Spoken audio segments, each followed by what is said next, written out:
ലോകം മുഴുവനും ഇന്ന് ഡാറ്റകൾ കൊണ്ട് സമ്പന്നമാണ്.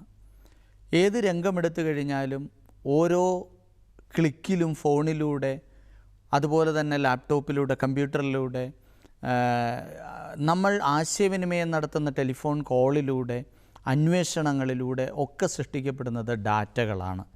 ഈ ഡാറ്റകൾ എത്രമാത്രം ഈ കാലികമായ തൊഴിൽ മേഖലയിൽ പ്രാധാന്യമുണ്ട് എന്നുള്ളത് വളരെ പ്രധാനപ്പെട്ട ഒരു ചോദ്യമാണ്. ഇവിടെയാണ് ബിഗ് ഡാറ്റ അനാലിസിസ് എന്ന് പറയുന്ന മേഖലയുടെ, പഠന മേഖലയുടെ പ്രാധാന്യം നമ്മുടെ മുമ്പിൽ വിളിച്ചോതപ്പെടുന്നത്. ഡാറ്റ അനുസരിച്ചിട്ടാണ് ഇന്ന് തീരുമാനങ്ങളെല്ലാം എടുക്കപ്പെടുന്നത്. അത് മെഡിക്കൽ രംഗത്തായാലും, മാർക്കറ്റിംഗ് രംഗത്തായാലും, ഫിനാൻഷ്യൽ മേഖലയിലായാലും, ഇൻഷുറൻസുമായി ബന്ധപ്പെട്ട, വിദ്യാഭ്യാസവുമായി ബന്ധപ്പെട്ട, ലോജിസ്റ്റിക്സുമായി ബന്ധപ്പെട്ട മേഖലകളിലെല്ലാം ഇന്ന് സയൻസ് ആൻഡ് ടെക്നോളജിയുടെ മേഖലകളിൽ, ഗവേഷണ മേഖലകളിലെല്ലാം ഇന്ന് ഡാറ്റ വളരെ പ്രധാനപ്പെട്ടതാണ്. ഓരോ നിമിഷവും ഉണ്ടായിക്കൊണ്ടിരിക്കുന്ന ഡാറ്റകൾ ആവശ്യമുള്ളതുണ്ട്, ആവശ്യമില്ലാത്തതുണ്ട്. ഓരോ മേഖലയ്ക്കും ആവശ്യമുള്ളത് തിരിച്ചറിഞ്ഞ് അതിനെ കൃത്യമായി കണ്ടെത്തി അതിനെ ശേഖരിച്ച് അടുക്കും ചിട്ടയുമായി പ്രസൻറ്റ് ചെയ്യുന്ന, വിഷ്വലൈസ് ചെയ്യുന്ന ഒരു പഠന മേഖലയാണ് യഥാർത്ഥത്തിൽ ബിഗ് ഡാറ്റ അനാലിസിസ് എന്ന് പറയുന്ന മേഖല. ഈ മേഖലയിൽ വരും കാലഘട്ടത്തിൻ്റെ ഒരു തൊഴിൽ മേഖലയെന്ന് നമുക്ക് വിശേഷിപ്പിക്കാൻ കഴിയുന്ന ഒരു തിരഞ്ഞെടുപ്പ് നടക്കുകയാണെങ്കിൽ ആ തിരഞ്ഞെടുപ്പിൽ പലതരത്തിലുള്ള പരസ്യ പ്രചാരണങ്ങൾ നമുക്ക് കാണാൻ കഴിയും. ആ പരസ്യ പ്രചാരണങ്ങളിൽ ഓരോ വിഭാഗത്തെയും ഫോക്കസ് ചെയ്യപ്പെടുന്നത് പലപ്പോഴും ഇത്തരത്തിലുള്ള ഡാറ്റ അനാലിസിസിൻ്റെ ഫലമായിട്ടാണ്. ഒരു പ്രോഡക്റ്റ് ലോഞ്ച് ചെയ്യുന്നതിന് കമ്പനികൾ സ്വീകരിക്കുന്നത് ജനങ്ങളുടെ എൻക്വയറി പാറ്റേണുകളും അവരുടെ ജീവിത നിലവാരവും അവരുടെ പർച്ചേസിങ് കപ്പാസിറ്റിയും ഒക്കെ കണ്ടെത്തിയിട്ടാണ്. ഇത് കണ്ടെത്തുന്നതിന് വേണ്ടി ഇന്ന് നമ്മൾ പ്രധാനമായിട്ടും ഉപയോഗിക്കുന്നത് ഇത്തരത്തിലുള്ള ഡാറ്റ എന്ന് പറയുന്ന വലിയ തോതിൽ ഉൽപ്പാദിപ്പിക്കപ്പെടുന്ന ട്രെൻഡുകളെയാണ്. ആ ഡേറ്റകളെ കൃത്യമായി ശേഖരിക്കുക എന്ന ചുമതലയാണ് പ്രധാനമായും ഡേറ്റ അനാലിസിസ് എന്ന് പറയുന്ന അനലിറ്റിക്സുമാരുടെ പ്രധാന ജോലി. അതാണ്.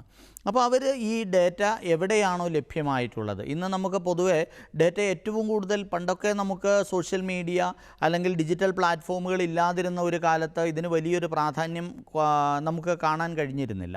കാരണം അത് കണ്ടെത്തുന്നതിനും സോർട്ട് ഔട്ട് ചെയ്യുന്നതിനുമുള്ള ബുദ്ധിമുട്ടുകളാണ് അന്ന് നമ്മളെ ഇതിൽ നിന്ന് പലപ്പോഴും പിന്നോക്കം വലിച്ചിരുന്നത് എന്ന് നമുക്ക് കാണാൻ കഴിയും. എന്നാൽ ഇപ്പോൾ ഈ അഡ്മിഷൻ സമയമാകുമ്പോൾ സ്ഥാപനങ്ങളൊക്കെ സ്കൂളുകളിലും കോളേജുകളിലും അതുപോലെ തന്നെ അവിടെ നിന്ന് കിട്ടാത്ത ഡേറ്റകൾ ടെലിഫോൺ റീചാർജ് ചെയ്യുന്ന ബൂത്തുകളിൽ നിന്നുമൊക്കെ ആയിട്ട് ശേഖരിക്കുകയും അതനുസരിച്ച് കോൾ ചെയ്യാനുള്ളൊരു ശ്രമം നടത്തുകയും ചെയ്തിരുന്നു. പക്ഷേ ഇന്ന് അങ്ങനെയല്ല. ഇന്ന് വളരെ കൃത്യമായിട്ട് തന്നെ ട്രെൻഡുകൾ, ഇപ്പോൾ നമുക്ക് സോഷ്യൽ മീഡിയയിൽ കടന്നിട്ട് ബിടെക് ഇലക്ട്രോണിക്സ് കോഴ്സിനെ കുറിച്ചൊരു എൻക്വയറി നടത്തുന്ന, അതേക്കുറിച്ച് അന്വേഷിക്കുന്ന ഒരാൾക്ക് ആ മേഖലയിൽ താല്പര്യമുണ്ട് എന്ന് വളരെ കൃത്യമായിട്ട് കണ്ടെത്താൻ സാധിക്കും. അതുപോലെ തന്നെ ഓരോ മേഖലകളിൽ, അപ്പോൾ പ്രോഡക്റ്റുകൾ എൻക്വയറി ചെയ്യുന്നു, അതുപോലെ തന്നെ ഇൻഷുറൻസ് മേഖലയിൽ അന്വേഷണങ്ങൾ നടത്തുന്നു, മറ്റ് ഏതെങ്കിലുമൊക്കെ മേഖലകളിൽ നമ്മൾ നടത്തുന്ന ഇത്തരത്തിലുള്ള ഇടപെടലുകൾ, അന്വേഷണങ്ങൾ ഡേറ്റയായിട്ട് മാറുകയും അതിനെ കൃത്യമായിട്ട് കളക്ട് ചെയ്യുകയും, അപ്പോൾ കുറേ കൂടി ഈസിയാണ്. ഇന്ന് ഇലക്ട്രോണിക് ഡിവൈസുകളുടെ കാലഘട്ടത്തിൽ ഡേറ്റ കളക്ട് ചെയ്യാൻ വളരെ ഈസിയാണ്. അത്തരത്തിൽ കളക്ട് ചെയ്യപ്പെട്ടിട്ടുള്ള ഡേറ്റകളെ അവർ പലതരത്തിലുള്ള ഡേറ്റകൾ നമ്മുടെ കയ്യിലേക്ക് വന്നു, വളരെ വിശാലമായൊരു ക്യാൻവാസിൽ അത് രേഖപ്പെടുത്തുകയാണ്. ബിഗ് ഡേറ്റ അനാലിസിസ് എന്ന് പറയുന്നതിലേക്ക് വരുന്നത് അവിടെയാണ്. പിന്നീട് ഇപ്പോൾ ഒരു ഇൻഷുറൻസ് കമ്പനിക്കാണ് ഡേറ്റ ആവശ്യമായിട്ടുള്ളത് എങ്കിൽ അവരുടെ ബിസിനസ്സിനെ മാക്സിമം പ്രൊമോട്ട് ചെയ്യുക, അതിനെ മാക്സിമം വർദ്ധിപ്പിച്ചുകൊണ്ട് പ്രോഫിറ്റ് ഒപ്റ്റിമൈസേഷനിലേക്ക് കൊണ്ടുചെന്ന് എത്തിക്കുക എന്ന ലക്ഷ്യത്തോടെ അവർ ഡേറ്റ പരതി നടക്കുന്ന സമയത്ത് ഈ വലിയ ക്യാൻവാസിൽ ലഭിച്ചിട്ടുള്ള ഡേറ്റകളിൽ നിന്നും ഇൻകം ടാക്സ് പേ ചെയ്യുന്ന ആൾക്കാരുടെ ഡേറ്റ എടുത്തു കഴിഞ്ഞാൽ, അല്ലെങ്കിൽ ഒരു നിശ്ചിത വരുമാനത്തിന് അപ്പുറത്തേക്ക് വരുമാനമുള്ള ആൾക്കാരുടെ ഡേറ്റ എടുത്തു കഴിഞ്ഞാൽ, വാഹനമുള്ള ആൾക്കാരുടെ ഡേറ്റ, അങ്ങനെയുള്ള ഓരോ ഡേറ്റകളും സെപ്പറേറ്റ് കളക്ട് ചെയ്ത് അതിനെ ക്ലാസിഫൈ ചെയ്യാം.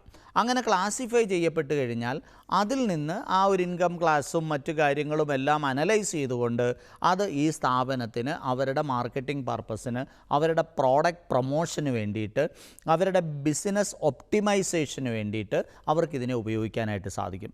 അപ്പോൾ അതിൽ നിന്ന് വളരെ കുറച്ച് എഫേർട്ട് എടുത്ത് പ്രവർത്തിക്കുകയും വളരെ കൂടുതൽ അല്ലെങ്കിൽ മാക്സിമം റിസൾട്ട് ഓറിയൻറ്റഡ് ആയിട്ട് അവരുടെ പ്രവർത്തന മേഖലകളെ, അവരുടെ മാനേജ്മെൻറ്റ് സിസ്റ്റത്തെ കൺവേർട്ട് ചെയ്യുന്നതിനും സാധിക്കുന്നു എന്നുള്ളതാണ് ഈ പഠന മേഖലയുടെ പ്രത്യേകത.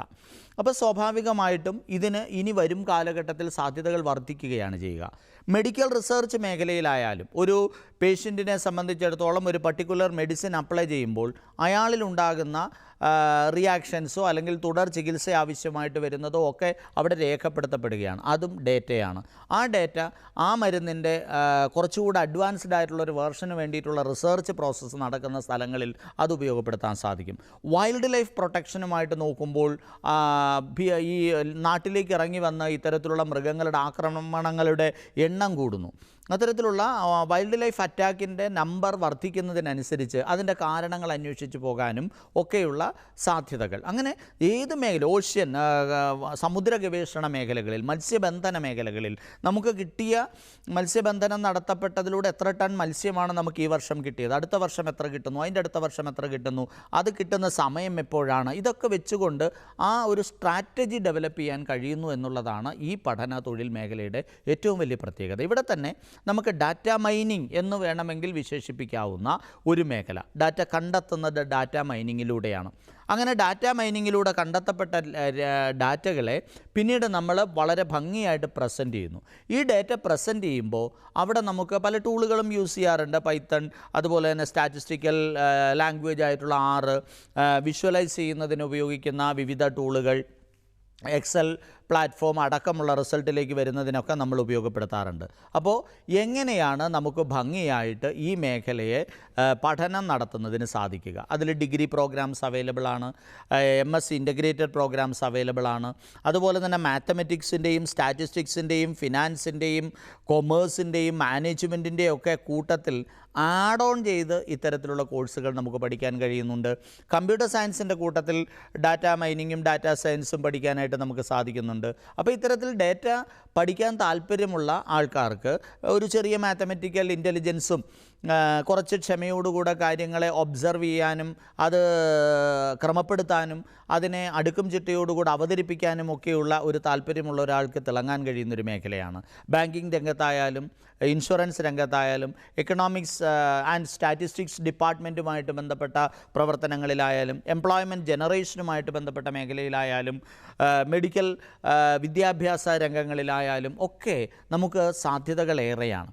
കുട്ടികളുടെ ഒരു ഇൻസ്റ്റിറ്റ്യൂഷനെ സംബന്ധിച്ചിടത്തോളം ആ കുട്ടികളുടെ ടോട്ടൽ പെർഫോമൻസ് ഇവാലുവേഷൻ നടത്തുന്നതിന്, ഒരു ബിസിനസ് സ്ഥാപനത്തെ സംബന്ധിച്ചിടത്തോളം അവരുടെ ബിസിനസ് പെർഫോമൻസ് ഇവാലുവേഷൻ നടത്തുന്നതിന്, കൂടുതൽ പ്രയോജനം കിട്ടുന്ന അല്ലെങ്കിൽ റിട്ടേൺ കിട്ടുന്ന മേഖലകളിൽ കൂടുതൽ ഇൻവെസ്റ്റ് ചെയ്യുന്നതിന് ഒക്കെ ഈ പറയുന്ന മേഖല വലിയ തോതിൽ നമ്മളെ സഹായിക്കാറുണ്ട്. അപ്പോൾ എത്രമാത്രം സാധ്യതകൾ നമ്മുടെ മുമ്പിലുണ്ട് എന്ന് അറിയുന്നതിനൊപ്പം തന്നെ അതിലേക്ക് ഇറങ്ങിത്തിരിക്കാനും കുറച്ച് കൂടുതൽ സമയം നമുക്ക് സിസ്റ്റത്തിൻ്റെ മുമ്പിൽ ചിലവഴിക്കാൻ മനസ്സുള്ളവരായിരിക്കണം തീർച്ചയായിട്ടും ഈ മേഖലയിലേക്ക് വരേണ്ടത്.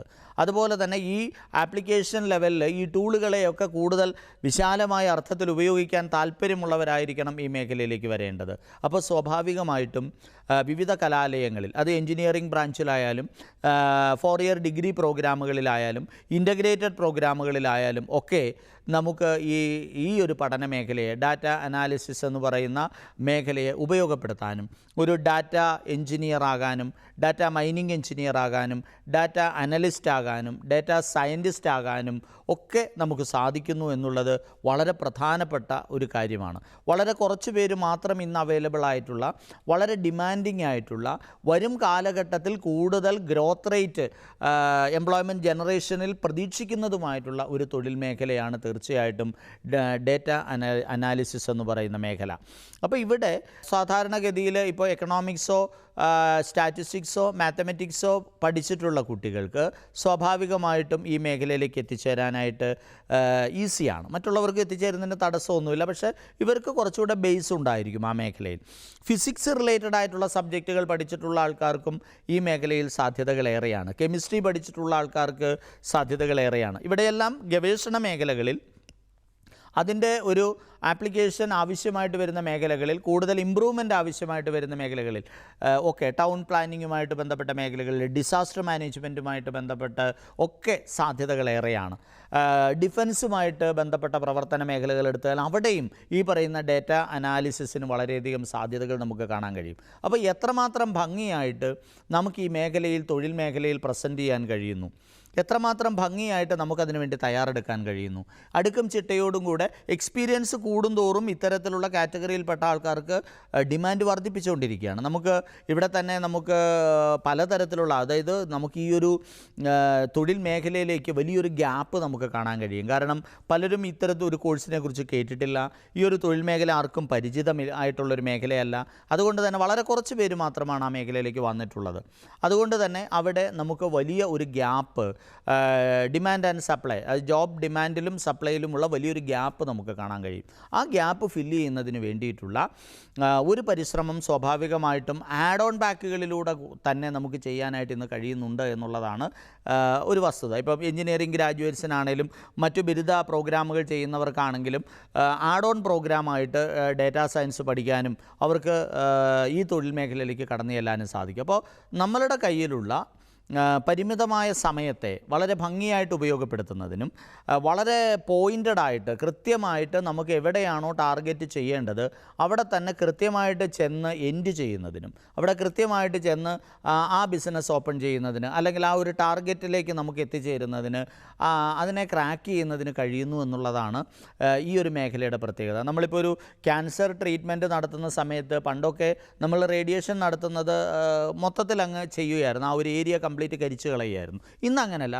ആ ക്യാൻസറസ് ആയിട്ടുള്ള പർട്ടിക്കുലർ സെല്ലിലേക്ക് കൃത്യമായിട്ട് നമ്മൾ റേഡിയേഷൻ ബീമുകളെ അയക്കുന്നത് പോലെ വളരെ കൃത്യമായിട്ട് നമുക്ക് എവിടെയാണോ ബിസിനസ് പൊട്ടൻഷ്യൽ ഉള്ളത് എന്ന് തിരിച്ചറിയാനും അതിനെ കൃത്യമായിട്ട് കണ്ടെത്തി ഉപയോഗപ്പെടുത്തുന്നതിനും കഴിയുന്നു എന്നുള്ളതാണ് ഡേറ്റാ സയൻസിൻ്റെ ഏറ്റവും വലിയ പ്രത്യേകത.